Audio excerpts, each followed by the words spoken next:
Assalamualaikum warahmatullahi wabarakatuh. Perkenalkan, nama saya Popian Fitri dari kelas 12 IPS 3 ingin mempresentasikan tentang alur.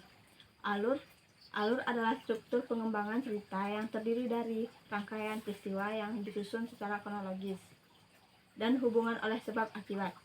Alur merupakan kerangka utama yang menggerakkan jalan cerita dan memiliki peran penting dalam sebuah cerita. Berikut adalah beberapa hal yang perlu diketahui tentang alur cerita. 1. Alur terdiri dari beberapa bagian, yaitu pengembangan, pemecahan konflik memuncak, klimaks, permasalahan, dan akhir cerita.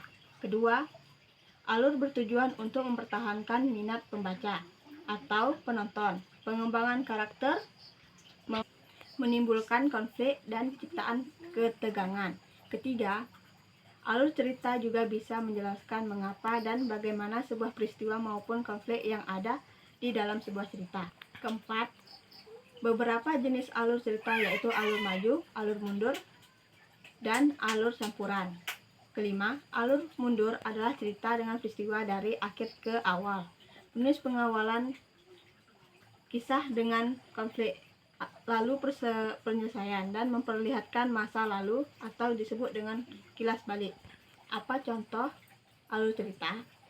Misalnya, raja meninggal dan kemudian ratu meninggal karena kesedihan adalah sebuah alur cerita urutan waktunya dipertahankan, tetapi makna kesaulitasannya menutupinya.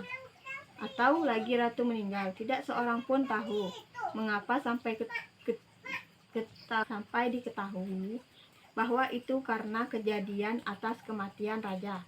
Cerita ini adalah sebuah contoh alur cerita yang mengandung misteri. Manfaat memahami alur cerita. Pemahaman alur cerita akan memudahkan kita memahami peristiwa dalam sebuah cerita, misalnya novel. Unsur penting dalam sebuah alur adalah peristiwa, konflik, dan klimaks. Alur dibagi menjadi 6 hal, yaitu 1. Alur maju, 2. Alur mundur, 3. Alur campuran, 4. Alur anti klimaks, 5. Alur klimaks, dan 6. Alur kronologis. Sekian dari saya ucapkan terima kasih.